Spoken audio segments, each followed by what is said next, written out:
मैं जवाब दूंगा कि ये नैरेटिव सेट किए हैं बीजेपी आरएसएस ने, इनमें हकीकत बहुत कम है। मुगलों से कोई लगाव होना नहीं चाहिए हमको, और न ही इतिहास के उन पन्नों से हमको कोई लगाव होना चाहिए जिन्होंने किसी भी तरह से देश को नुकसान किया। मैं सुधांशु जी से पूछना चाहूंगा, आप बताइए ना, फर्क बताइए आप पब्लिक को, पब्लिक का सवाल प्रोग्राम में आप बैठे हैं, कि मुगलों में और दिल्ली सल्तनत में फर्क क्या था? सारे के सारे मुसलमान थे, लेकिन दिल्ली सल्तनत के कितने बादशाह यहाँ पर रह गए और मुगल कितने यहाँ पर रह गए? क्या जो यहाँ पर रह गए रच बस गए कि उन्होंने रामायण महाभारत वेदास का पर्शियन अनुवाद करवाया, उनको भी आप देशद्रोही मानोगे? आप अकबर के अंदर कोई अच्छी चीज नहीं पाते हो। औरंगजेब पूरी तरह से गंदगी से भरा हुआ है। अरे आप हिस्ट्री को हिस्ट्री की तरह पेश क्यों नहीं कर पाते हो? जब अबुल फजल आईन अकबरी लिख रहे थे तो उस कोर्ट के अंदर कितने हिंदू क्रॉनिकलर्स थे? आपको एक का भी नाम पता है? आपने उन क्रॉनिकलर्स की नीति रीति को जारी क्यों नहीं रखा? आरएसएस को नाविका जी 100 साल हो गए। आप बताइए कब आरएसएस ने इन हिस्टोरियंस के बदले में कोई ऐसे हिस्टोरियन पैदा किए हो जो भारत को बताए कि भाई ये हमारी प्राचीन हिस्ट्री है, इस हिस्ट्री को पढ़े, लेफ्ट लिबरल हिस्ट्री को ना पढ़े। क्यों लेफ्ट लिबरल हिस्ट्री हिस्टोरियन ने हमको पढ़ाई हिस्ट्री? क्या बात थी? आरएसएस सो रही थी और आपने अपने क्रॉनिकलर्स क्यों डुबा दिए थे? आप खाली छोटी सी बात का जवाब दे दीजिए। अच्छा। पब्लिक का सवाल है कि हामिद अंसारी साहब कहें महमूद गजनवी भारतीय था, तो भी सवाल जो है वो आरएसएस और बीजेपी से है। सुधांशु जी जवाब दीजिए। आनंद जी आ रही हूं। मैं ये पूछना चाहता हूं, महमूद गजनवी भारतीय था तो कहिए ना कि गांधार देश का रहने वाला था, महाभारत वाली गांधारी का देश था, दुर्योधन का ननिहाल था। बोलिए ना, फिर बोलिए ना कि लवपुर जो लाहौर है वो भगवान राम के पुत्र लव ने बसाया था। अरे भाई अखंड भारत में अफगानिस्तान आएगा कि नहीं आएगा? भाई मैं वही तो मैं बात कहना चाहता हूं। अखंड भारत में तो बोलिए ना, आएगा कि नहीं आएगा? कहिए ना कि वो महाभारत का हिस्सा था, तो कहेंगे महाभारत काल्पनिक है। बड़ी मजेदार बात है, सुनिए। अब सर अपने अपने टर्न में बोलिए। यही लेफ्ट हिस्टोरियन जब यह सिद्ध करना होगा कि वो महाभारत के काल से हमारा हिस्सा था, तो वो भारत का हिस्सा है, मगर महाभारत काल्पनिक है। गजब आप लोग टोपी पहनाते हैं, अपनी बात जैसी सिद्ध करनी होती वैसे कर लेते हैं। अब अतीकुर रहमान साहब आपने कहा तो हां ठीक है, मुगलों में के टाइम में भी ऐसे बहुत से लोग हुए जिन्होंने बहुत अच्छा काम किया। बताइए उपनिषदों का फारसी में अनुवाद किसने कराया और क्या नाम रखा? करवाया। किसने करवाया? अकबर ने करवाया जी नहीं, दारा शिकोह ने करवाया। दारा शिकोह और नाम और क्या नाम रखा किताब का नाम? क्या नाम रखा? यही मैं कह रहा हूं, नहीं पता है। सिर्रे अकबर, सिर्रे अकबर का फारसी में मतलब होता वर्ड्स ऑफ गॉड। मगर आपने दारा शिकोह, अब देखिए नाविका जी अपने अपने टर्न पे बोलिए। भाई साहब दारा शिकोह का नाम नहीं पता है, जयंती मनाना तो दूर, और औरंगजेब को आकर रहमतुल्लाह अलैह बोल के टीवी के ऊपर कितनी डिबेटें हुई हैं। अलाउद्दीन खिलजी को, अब सुनिए, पद्मावत मूवी बनी थी। पद्मावत मूवी जिस पद्मावत के ऊपर बनी है, महाकाव्य के ऊपर, उसे लिखने वाला मलिक मोहम्मद जायसी, जिसने अलाउद्दीन खिलजी को हत्यारा कहा, राणा रतन सिंह की तारीफ की, मगर कोई मलिक मोहम्मद जायसी की कब्र पे आज तक जाता हुआ दिखाई नहीं पड़ा होगा। अलाउद्दीन खिलजी को आकर रहमतुल्लाह अलैह बोला है।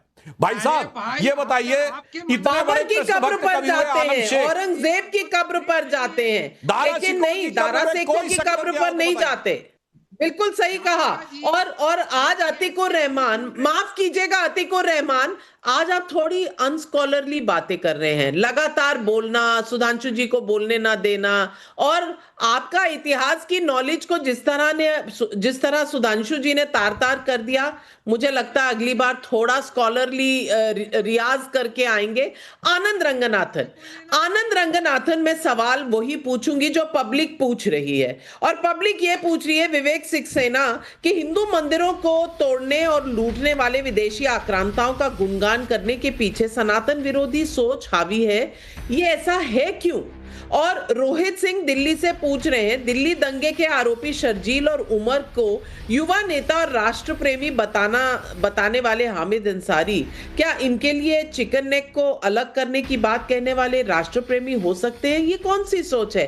क्या इसीलिए महमूद गजनवी को आज हिंदुस्तानी बताया जा रहा है?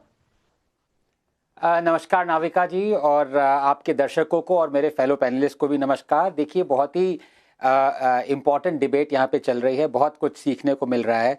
मैं तो यही कहना चाहूँगा 1-2 मिनट में कि जो मुख्तार अंसारी जी ने जो कहा है, जो उनका वक्तव्य आया है मुख्तार अंसारी जी का, ये एक तरह से ये एक चीज़ दर्शाता है, सॉरी माफ़ कीजिएगा हमीद अंसारी जी, सॉरी मुख्तार अंसारी, दोनों रिश्तेदार, वो एक ही फैमिली है, मैं कंफ्यूज हो गया। फैमिली एक है, ये बात आपकी सही है, फैमिली एक है। हाँ माफ कीजिएगा, एक ही फैमिली है।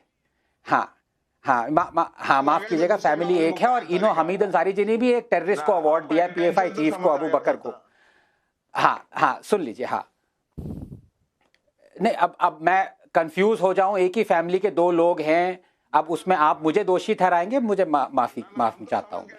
देखिए नाविका जी, ये बहुत ही एक तरह से जिसे कहते हैं दर्दनाक डिबेट है। मैं इसको क्यों कहता हूं दर्दनाक? क्योंकि मेरा ये मानना है कि देश कमजोर होते हैं अपने इतिहास से नहीं, देश कमजोर होते हैं जिस तरह से उनको अपना इतिहास पढ़ाया जाता है। और पिछले 70-75 सालों से हमें पढ़ाया गया है कि हमारे जो हीरोज हैं वो विलेन हैं और हमारे जो विलेन हैं वो हीरोज हैं। मैं आपको बताता हूं मेरे हीरोज कौन हैं। आधे लोग जो पैनल में उनको इनके नाम भी नहीं पता होंगे। मेरे हीरोज हैं एपीजे अब्दुल कलाम, मेरे हीरो हैं अब्दुल हमीद, मेरे हीरो हैं ओबैद सिद्दीकी, पूछिए कौन है ओबैद सिद्दीकी। मेरे हीरो हैं सलीम अली, पूछिए कौन है सलीम अली। मेरे हीरो हैं अजीजुल हक, पूछिए कौन है अजीजुल हक। पर इनको पता क्यों नहीं होगा? क्योंकि इनके हीरो हैं बाबर, महमूद गजनवी, औरंगजेब, बख्तियार खिलजी। ये प्रॉब्लम है इस देश में। जो हीरो थे उनको विलेन बना दिया, जो विलेन है उनको हीरो बना दिया। अब एक पैनलिस्ट ने पूछा, अतीकुर रहमान साहब ने, माफ कीजिएगा मैं उनको देख नहीं पा रहा हूं, कि इनको औरंगजेब में कोई अच्छाई नहीं दिखती। तो भैया हिटलर में भी अच्छाई ढूंढ लो, वाटर कलर आर्टिस्ट था। कह दो भूल जाओ कि उसने 6 मिलियन जूस को गैस चेंबर में दफना दिया, मार दिया। वो बहुत अच्छी वाटर कलर पेंटिंग करता था, उसने भी हाईवेज बनाए। ये बोल दीजिए। देखिए आनंद रंगनाथन जी, आप इतने आश्चर्यचकित क्यों हैं? बुरहान वानी में भी तो इन्हें दिखा था ना, मैथ्स टीचर का बेटा दिखा था ना। तो फिर स्कूल टीचर का बेटा था। मैं अब एक अपनी बात खत्म करना चाहूंगा कि अगर हिस्टोरिकल फैक्ट पे आप जाएं, अगर आप माने कि अफगानिस्तान ऑल्सो हिंदू कुश से इंडिया का एरिया था, इंडिया को वैसे तो ये मानते हैं नहीं, कहते 1947 में इंडिया बना, विष्णु पुराण को इनको देखना नहीं है। तो ये जरूरी नहीं है कि वो आदमी ने गजनी में पैदा हुआ था। ये जरूरी है क्या वो अपने आप को हिंदुस्तानी मानता था? नहीं। आप महमूद गजनवी को छोड़िए जो कि टर्किश डिसेंट अपने आप को मानता था। एक भी मुगल, बाबर से लेकर बहादुर शाह जफर तक, एक भी मुगल ने अपने आप को हिंदुस्तानी नहीं माना है, टिमुरिड माना है। यह माना है कि मेरी लिनियज टर्क से जाती है। वो अपने आप को खुद हिंदुस्तानी नहीं मानते थे। और यहां के मुसलमान ताकि इलीगल इन्वेडर्स को हिंदुस्तानी बना दे, उनको हिंदुस्तानी बना दिया। ये सोच लेजिटिमेसी देने के लिए, लेजिटिमेसी देने के लिए क्या इतनी दूर तक जाना जरूरी है? फराज किदवाई जवाब दीजिए ना। हाँ नाविका जी, देखिए मैं एक बात ये बोल रहा हूं कि अभी आपने बात की कि इस देश में जो है वो बहुत सारे लुटेरे आए और उन्होंने हिंदू मंदिरों को तोड़ा और तमाम चीजें। हाँ सही है, मैं आपकी इस बात से बिल्कुल सहमत हूं कि इस देश के ऊपर बहुत सारे आक्रमण हुए, हिंदू मंदिरों को तोड़ा गया। लेकिन क्या ये गलत है नाविका जी? अब आप फिर कहेंगे कि मुझे दवा लेनी पड़ेगी, तो प्लीज अब ये ना बोलिएगा कि कश्मीर के राजा हर्ष इंडिया की हिस्ट्री में इकलौते ऐसे राजा थे जिन्होंने मंदिरों की मूर्तियों को तोड़ने के लिए एक स्पेशल पद बनवाया था, मतलब पोस्ट जिसको आप बोल सकते हैं, और उसका नाम था धर्म स्थापन, उस पद का नाम था। तो क्या है, मैंने सुनिए तो अब, अरे नविका जी सुनिए, तो मेरा कहने का मतलब यह है कि जैसे मैंने अभी शुरुआती अपने उसमें बोला था कि इतिहास से हम सबक लेकर के आगे सीखेंगे, आगे बढ़ेंगे, या हम इतिहास के बेसिस पर बदला लेंगे, जैसा भी कुछ दिन पहले कहा गया। एक बात और कह के इतिहास तो अपनी जगह था। ये हामिद अंसारी साहब को क्या सूझी कि उन्होंने इतिहास की एक ऐसी दुखती रग छेड़ दी जो इतिहास के पन्नों में भी नहीं है। सुधांशु त्रिवेदी, ये इतिहास को छेड़ने का इल्जाम भी क्या आप ही के सर आएगा? देखिए, एक बात बहुत स्पष्ट करें, जो अभी आनंद रंगनाथन ने भी जिसकी तरफ इंडिकेट किया था, एक महत्वपूर्ण फैक्ट है। मुगल दरबार में जानते हैं क्या स्थितियां थी? जो टॉप की रैंकिंग थी वो ईरानियों को और तुरानियों को मिलती थी। यानी नंबर 1 पे टर्किश, उसको तुरान कहते थे, फिर ईरानी, उसके बाद वो लोग ये मानते थे फिर भी वो हिंदू राजाओं को कुछ पोजीशन दे देते थे, और जो मुस्लिम थे भारत के उनको वो सबसे निम्न मानते थे।